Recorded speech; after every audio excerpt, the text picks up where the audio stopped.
Welcome to the Earthkeepers podcast.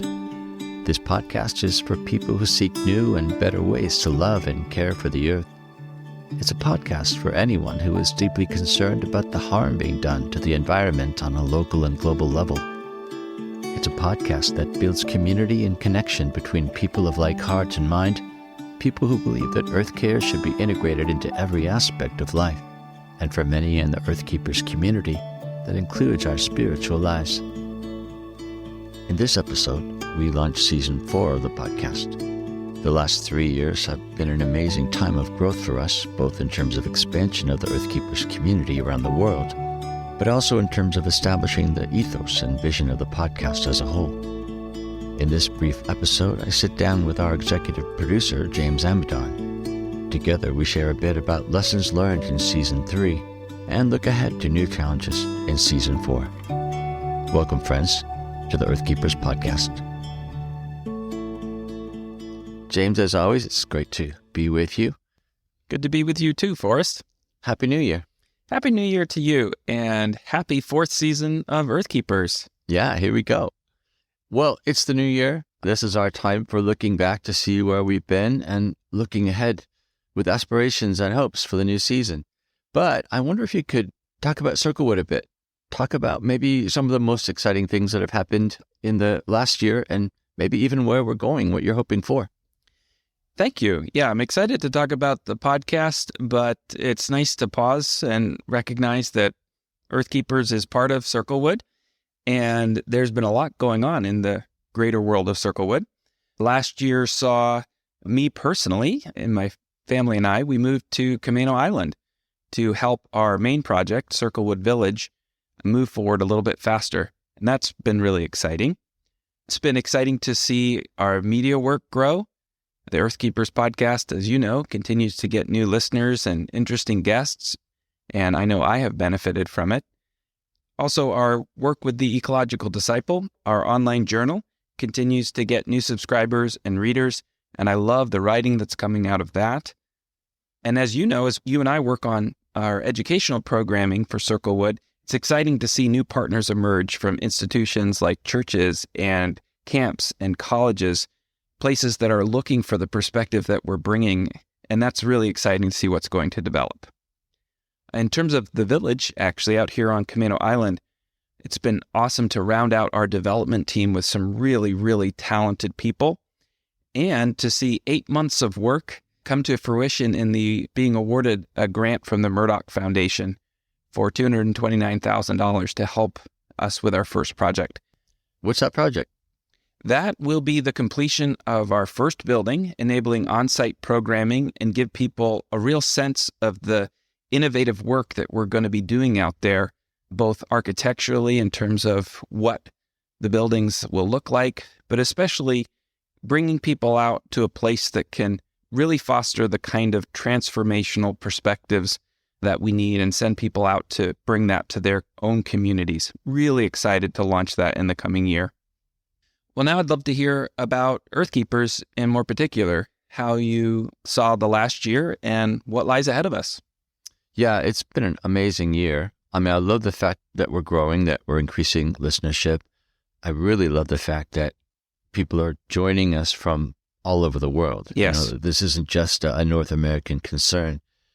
I would say that is even been the most exciting part of that growth is learning from all the diverse perspectives that we've had on the podcast. Honestly, that's what keeps it alive for me, is that I'm always being challenged to think about my values in relation to earth care, or even think about the practical things that I do day to day, to try to be a better earth keeper. So I'll say that it's been personally fulfilling, but also just exciting to see that that community is growing. I think too, it's been interesting to understand that earthkeeping, that creation care in general, just applies to so many things that I might not have thought about, right? Yeah. I mean, one of our slogans is the greening of everything, and it's the everything that's being unpacked for me.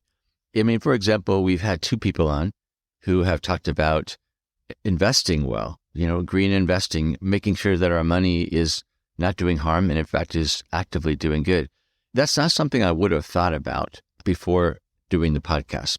But it's those kinds of things that are stretching me. And I think that's the appeal. That's why we're growing, is that people are pretty hungry to understand all the ways that earthkeeping can be expressed in our daily lives and in our value systems. Yeah, and I just want to say, Forrest, that your curiosity and your interest in bringing that to your own life is helpful in bringing it to us when we listen.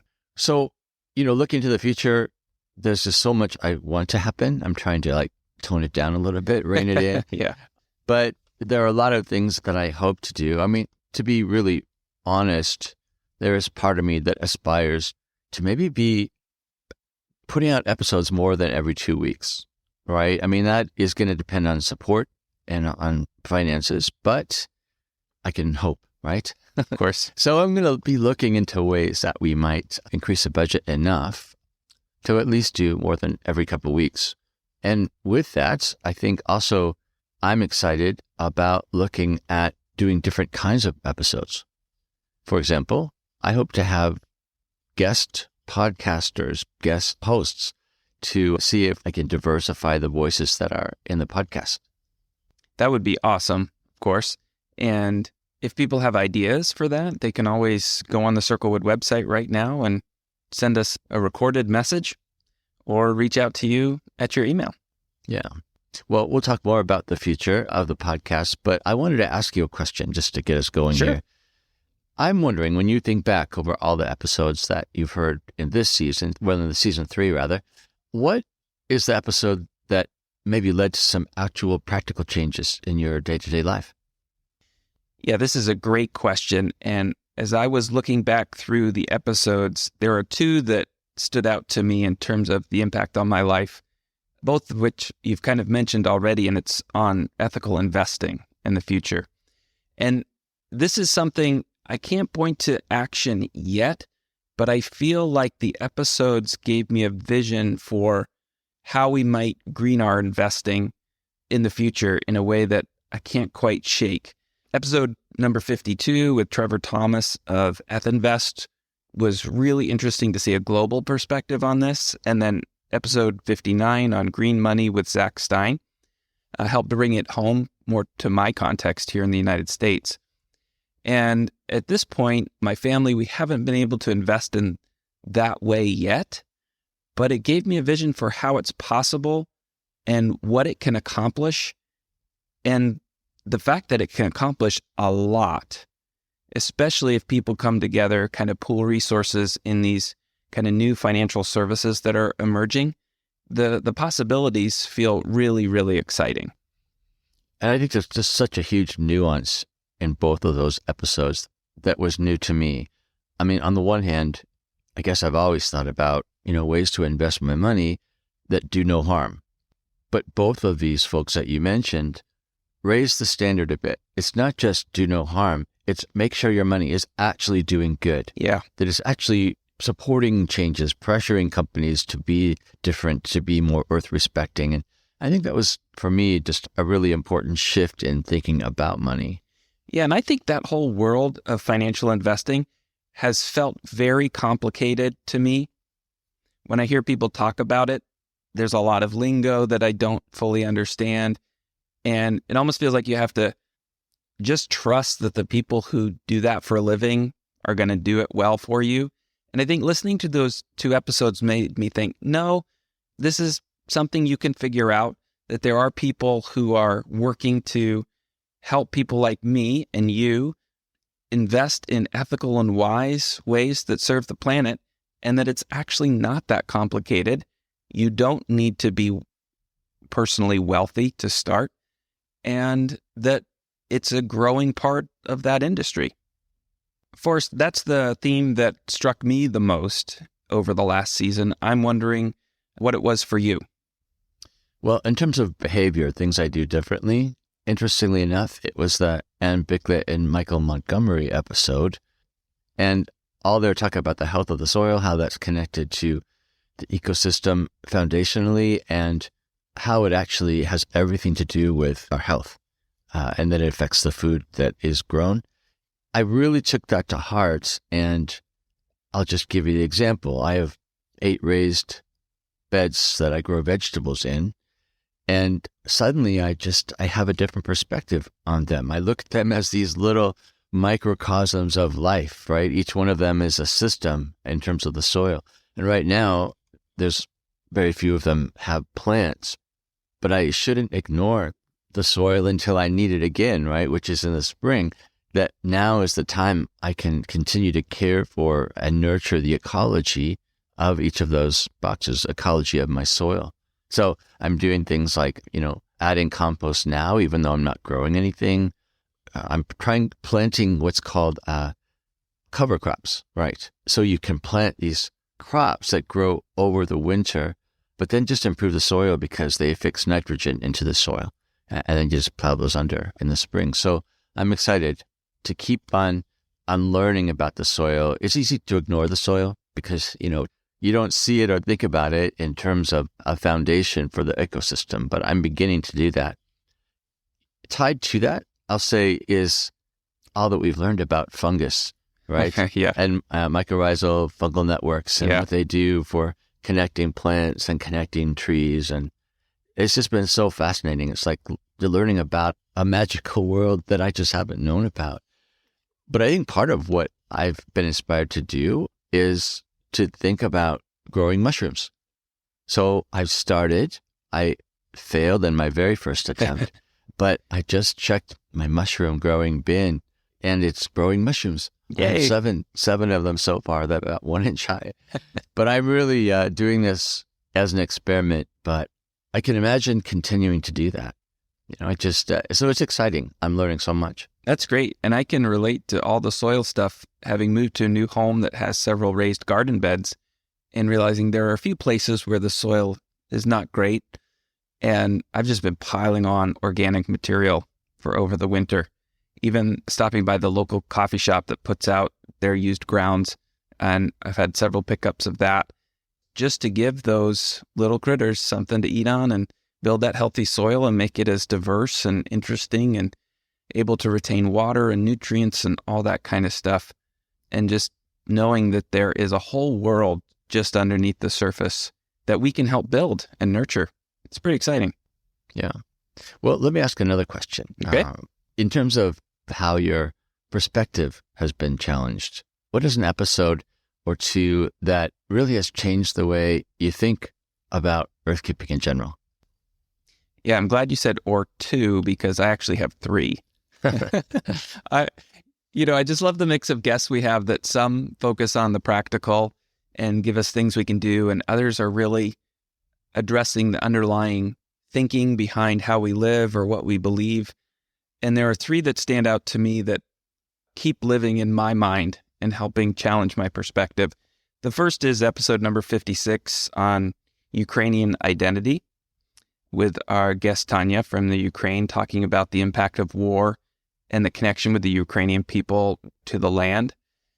And I think that's just helped me keep that conflict before me. And I think in a small way, moving to a new place and with the upheaval that has caused my life, which can't be compared to going through war, but it's been interesting to see that the energy that I usually would put towards earthkeeping and what's the next idea to help, our home or our lives be a bit more sustainable, that kind of gets set aside because there are maybe more pressing things as you just try to settle into a new place. So I just been thinking about how war just is destructive on so many levels, including just a halt on all this progress that could be made towards more healthy living. People in Ukraine who want to do that just can't. And, just helps, I think, keep that conflict too before me when I pray and think about people whose struggles are far beyond mine. That's one, I think, that's been important, and I really appreciate that one. The second one is episode 58 with Joel Pontius. His description of an experience of hunting really was gripping because I'm not a hunter, and hunting for sport is something I wonder whether or not it's the most ethical thing to do. That's not what Joel is describing, but I think he gives us in that episode a really helpful description of what actually goes into taking the life of an animal. And we need to face those and think about the ethical implications of what we eat and how we procure our food. And that episode and just kind of sticks with me in that way. And then the third one is episode number 60, which is called Courage to Face the Truth with Timothy Beale, and looking at his book, which is in some ways a pessimistic look or a realistic look about perhaps where we're headed in terms of the state of the planet, and what if, kind of an imaginative work of what if things just continue to spiral downwards. How then shall we live? And while I remain hopeful and believe that a whole host of different futures are possible, I think it is important to at least work through worst case scenarios and think through, what happens if things continue to get worse.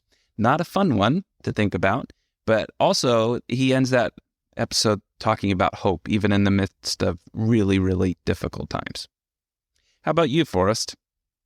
Well, you kind of made the case for Timothy Beale for me, because that for me was the one that I think had the most profound impact. I will say, in a way, it was a freeing episode.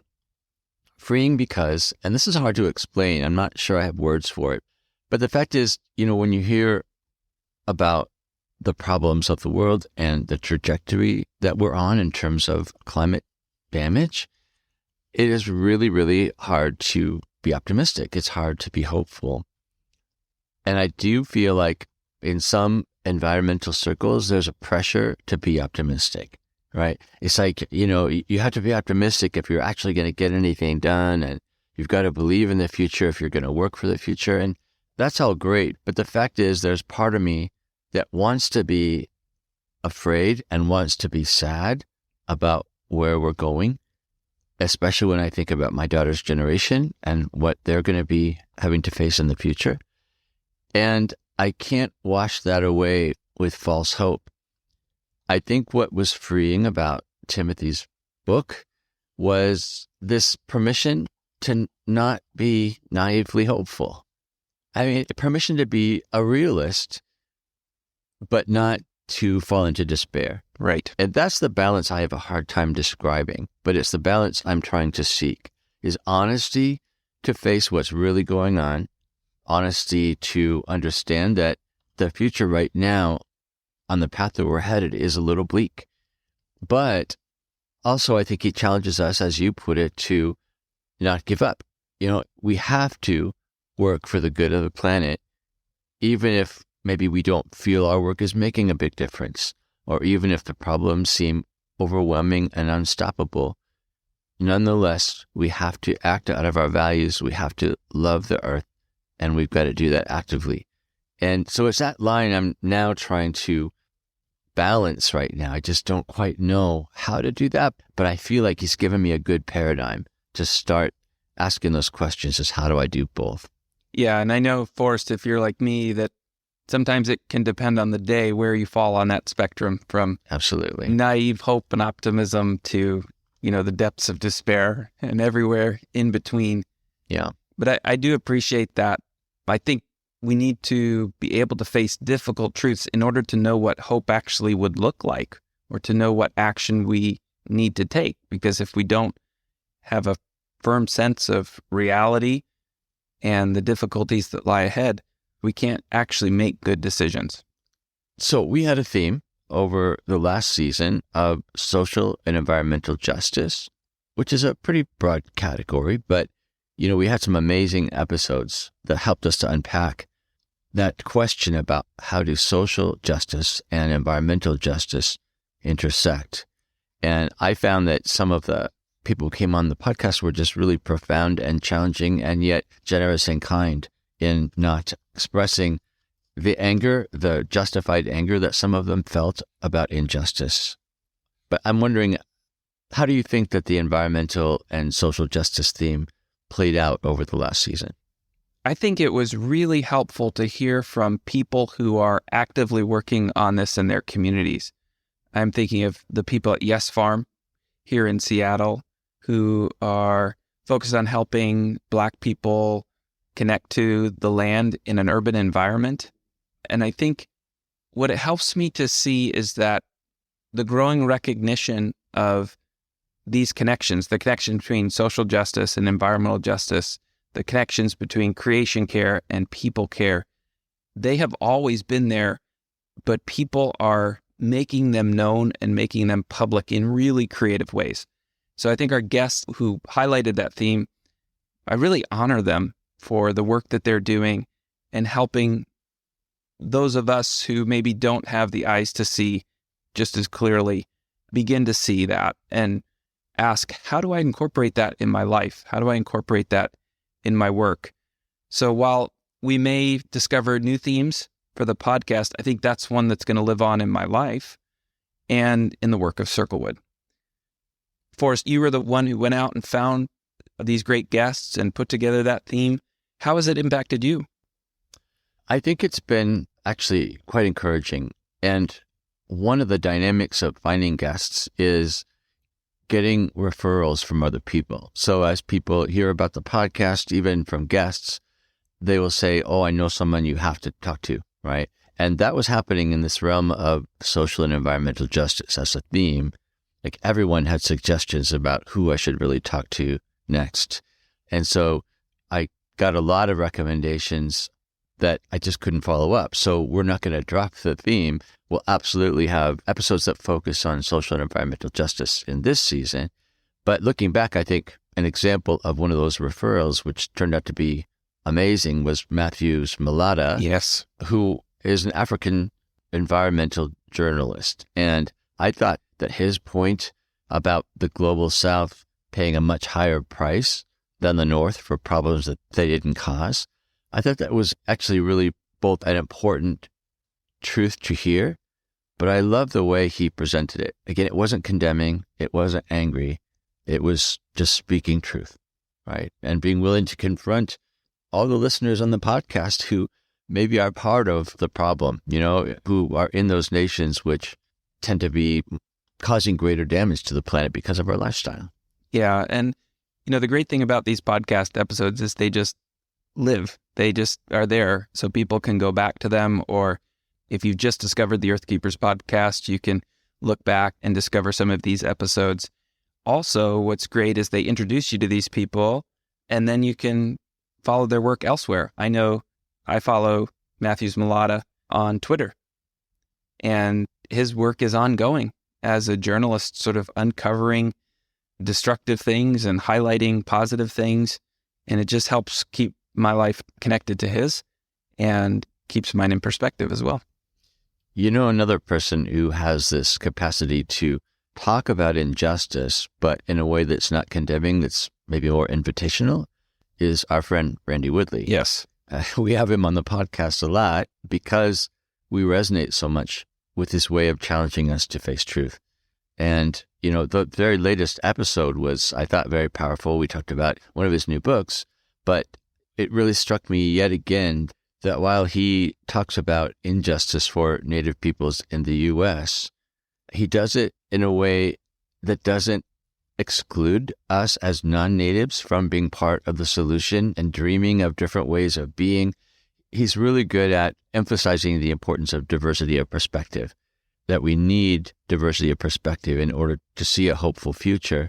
But he's one who has been inviting non-native people into maybe more of a way of living with indigenous sensibility and talking about how, we can also support works of justice for Native people, especially around, issues of agriculture and land use and land ownership. Yeah, I love the way he talks about healing, presents a picture of shalom, and says that basically we all need to be together to create mutual healing. And I know that must be a hard thing for him sometimes, but it's an open invitation to folks like you and me to engage on a really deep level. And, we've referred to Randy kind of as our guide. And I think for those who didn't hear the last episode, go back and listen and you'll understand why. Well, now that we've looked back a little bit, our listeners may be curious as to where we're heading. Are there themes that are emerging for season 4? Yeah, absolutely. I think everyone knows because of my comments in the podcast that I have a real concern for younger generations and how they deal with, current problems, but how they face the future as well. And that, I think, is going to be an important theme for season 4. And when I say young people, I have to be careful to define that. I think it's really anyone in their maybe early 40s even or below, but that would include millennials, Gen Z, and I just learned that the latest generation's name is Gen Alpha. I should have known this. Apparently everyone else does, but I didn't know that. Okay, good. Yeah. We'll be ignorant together. Yeah. So Generation Alpha is a generation born between 2013 and 2025. So all of those people who are keen to join this generation still has 2 years to join. So 2025 is the cutoff. Okay. But I think that we really need to be paying attention to how climate change, how issues of environmental care and earthkeeping are being received, are being engaged with by younger people, for whom the stakes are higher because they will be facing much of the cost of environmental abuse. I think in particular about Dominic Frangillo, and he has the audacity to think that he can make a change through the political system, which he did. He got elected and made some major changes in his area. And I was just so impressed, right, by the fact that he was absolutely committed to not giving up hope and helping people to understand that you have to act. And there are lots of ways to act. Let's do it together. So he was great about this practice of organizing communities of earth care. Yeah, that's a great story. Worth a listen for sure. Yeah. And Yewa Asabi, whom you mentioned already in the Yes Community Garden, I thought not only was her story great for helping us to understand race as a factor in environmental justice, but also understanding how farming and agriculture practices can be healing to people, right? And even collectively healing, because she talked about that, as did Ray, in terms of how people come together for healing around the growing of food, around the caring for land, around eating together. It was those younger perspectives that made me realize we need to hear from more of the younger folks. And so again, that's going to be a theme. I think this is such an important theme because in my work with Circlewood as a whole, I'm hearing from young people all the time. And it's a mix of people who are passionate about these issues, passionate about the future. They care a lot. They want to live differently. They want to be part of solutions. In addition, there's also an undercurrent of anxiety and despair. They have grown up in a world in trouble, and they've known about it since grade school, a lot of young people. And that is a hard world to face. So they are hungry for hope. They are wanting to be part of a different way of life. And those of us who are older, we need to tap into that energy, tap into that hope, and sometimes tap into the anxiety and despair that they feel. So we understand what's at stake here. Yeah. What has surprised me from some of my conversations with younger generations is there is anger. There's anger at, in a general way, previous generations for getting us into this mess. And, there's part of me that wants to defend. It's like, wait, it wasn't me. But, of course, I think it was me and it was you. And it was like all of us, right, who have lived not very carefully on the planet, in part because we didn't know how to. Maybe we didn't understand the scope of the problem. But still, it's important that we kind of take some responsibility for that. Yeah. It makes our potential relationships with younger generations just more honest, I think. Yeah. Is to acknowledge that there is justified anger and frustration, especially even with current policy, because older generations are having an inordinate amount of influence on policies. There is that level of responsibility there too, that they ought to be making decisions in favor of the radical changes that we need to make in how we live. Yeah. And I think while we may want to make a case for the past of maybe not being fully aware of what was happening. There's no way we can do that now. You have to work really hard to be willfully ignorant of the state of things. And I think we just need to say we're in this together now. Yeah, absolutely. I also think that young folks are differently motivated to make change. I think because the stakes are higher, it maybe is pushing the impulse for innovation and creative thinking a little harder for them than it might be for older generations. And I'm thinking particularly about Zach Stein and Carbon Collective, right? I mean, he's really thinking in innovative terms about, again, how to invest well, but he's creating the vehicles for investing. And I think that was really a wake-up call to me to understand that innovation often comes out of frustration, often comes out of desire to see change, which was definitely the case with Zach. Yeah, and these are people that are thinking in decades. They are starting work that's going to take a little bit of time to get established, but aim at making generational change going forward. And that's exciting and inspiring. Well, here we go for season 4. All right. I'm really looking forward to what we're going to be able to accomplish in terms of adding on some new elements. But also, I think it's just exciting to be able to keep on with this good work, to keep on having people join us from around the world, to keep on understanding that we're not alone in this, which is, of course, one of the main purposes of our podcast. So I'm excited. Here we go for season 4. Yeah.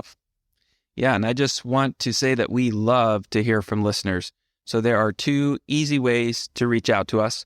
One is to send us an audio message through the podcast website, which can be found at www.circlewood.online. And also you can send us an email to earthkeepers@circlewood.online. Yeah, thanks for that. Well, Happy New Year, everyone. Happy New Year. We'll see you in the new season. Bye-bye.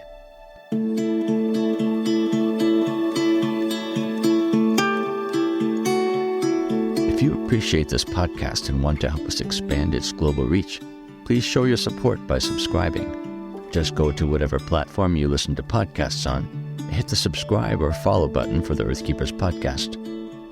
I'm Forrest Tinsley, your podcast host. Our executive producer is James Amadon. Our producer is Dave Wolfers. Timothy Connor is our editor, and Forrest Reed is the creator of our original music. Our research assistant is Rochelle Nordman, and Jesselyn Gentry is our social media director.